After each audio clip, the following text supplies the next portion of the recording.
Hello, today we are going to be doing our first video for our solutions unit.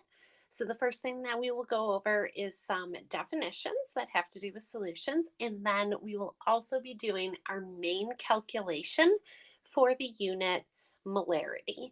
So I do need you to have your calculators and your reference tables handy. All right, so some definitions first. A solution is defined as a homogeneous mixture of two or more substances. So to review from earlier in the year, homogeneous means that it is uniform throughout. So when we have a solution, we cannot see the individual particles. So normally in lab, our solutions are clear and they look just like water. Because it's a homogeneous mixture, the substance is dissolved. We cannot see that substance in there. And the vocab word to describe that substance that gets dissolved is the solute. So that is the substance that we dissolve in the solution. Solvent is going to be the main part of our solution. Most of the time, that is going to be water. So it's going to be the thing that does the dissolving. Hopefully you remember that an aqueous solution, which is indicated by the AQ, in an aqueous solution, water is the solvent. So if we have NaClAQ, NaCl would be my solute and water would be the solvent. So water's the solvent, does the dissolving, NaCl is the solute that gets dissolved. One of our main focuses of this unit is going to be measuring and calculating the concentration of a solution. So the more concentrated, the more of the solute is in there. The less concentrated, the less of the solute is in there. There's a bunch of different ways that we can measure and calculate concentration. So these are some of our common ways that we are going to look at in this unit. Molarity, that is going to be our most common one that we use. And we have been using molarity throughout the year in lab. You know, we'll have a 1 molar or 3 molar solution. So you already hopefully know that the higher the number, the more concentrated it is. Now we'll get a better idea of what that actually means. Some other units of concentration that we're going to take a look at is percent composition and parts per million. In today's video, we are going to be focusing on molarity as our unit of concentration. The molarity formula is given on your reference table. So this is on the back of the reference table, so we don't need to memorize it. Molarity, capital M, is moles of solute over liters of solution. So when we do our problems in a few minutes, if we are given grams, we will first need to convert to moles. If we are given milliliters, we will first need to convert to liters because molarity is moles of solute divided by liters of solution. Before we get into our mathematical examples, just two real quick examples. If I have 1 liter of 6 molar hydrochloric acid, that would contain 6 moles of hydrochloric acid. And that would be a much stronger acid than 1 liter of 1 molar hydrochloric acid would contain 1 mole of hydrochloric acid. All right, so we need our calculators handy. We're going to take a look at some mathematical examples. So our first one, we are looking for the molarity of a solution that contains 1 mole of solute dissolved in 5 liters of solution. So my molarity equation is moles of solute over liters of solution. So this one is very straightforward. I am given moles and I am given liters. So 1 mole divided by 5 liters. 1 divided by 5 is going to be 0.2. With significant figures, it would be 0.20. my unit is going to be capital M for molarity, or I could do moles per liter since molarity is equivalent to moles per liter. All right, example number 2, we are looking for molarity again, and this time we are given 2.5 moles of NaCl is in 3,500 milliliters of solution. According to my reference table, molarity is moles of solute divided by liters of solution. So I was given moles, so I can plug in the 2.5 moles. And I need my denominator to be liters. So we do have to remember, back to the beginning of the year, there are 1,000 milliliters in a liter. So we have 3.5 liters. Or when converting from milliliters to liters, we move the decimal 3 spots. So either way, we have 3.5 liters.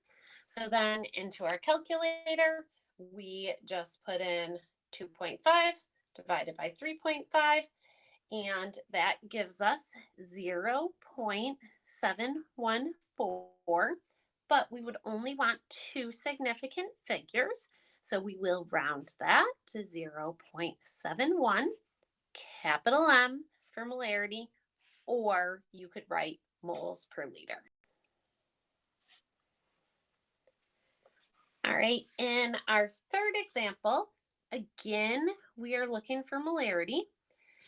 We were given 50 grams of silver nitrate in 2 liters of water or 2 liters of solution. So again, remember, my molarity equation is moles per liter. So I have to take this 50 grams of AgNO3 and convert that into moles. So we do need to remember how to do our mole conversions.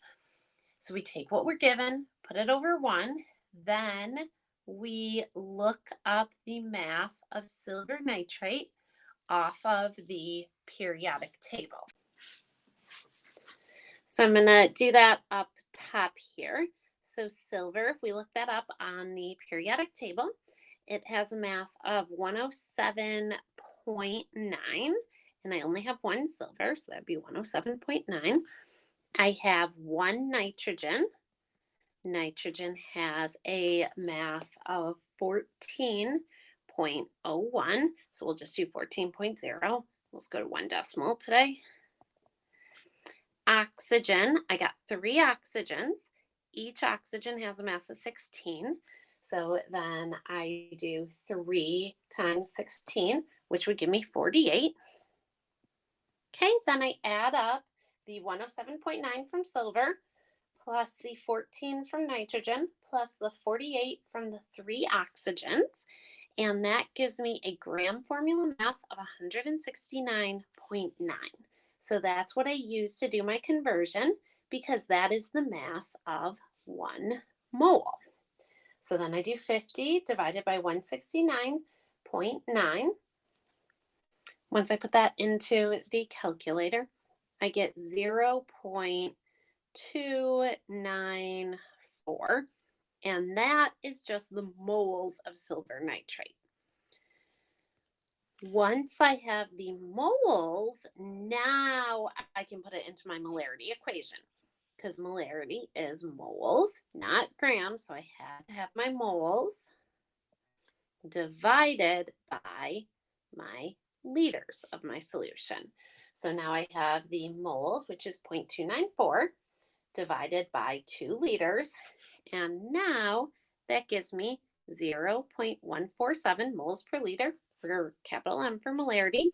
I want to round that to 2 significant figures, so 0.15. Again, molarity is moles per liter. So I could not do the calculation without first converting the grams to moles. All right, last one. This time we are looking for the grams of sulfuric acid that would be present in 5 liters of 3 molar sulfuric acid. So this time we are going to start with our molarity equation. So I have my molarity, which is 3, and I have my volume, which is 5 liters. So if I solve for x, that would be 15 moles because it's moles per liter. So if I want to turn that 15 moles into grams, then I would do 15 moles over 1. 1 mole is going to go on the bottom so that it cancels out. And I'm going to need the grams of sulfuric acid, the grams of H2SO4. So hydrogen, we have 2 hydrogens. Hydrogen has a mass of 1, so that would give us a mass of 2. Sulfur, we only have 1 of those, has a mass of 32.1. Again, we get these all off of our periodic tables. Oxygen, we have 4 oxygens. Oxygen has a mass of 16, so that gives us 64. When I total those up, I get 98.1. So that's how many grams are in 1 mole. So if I want the grams in 15 moles, I just do 15 times 98.1.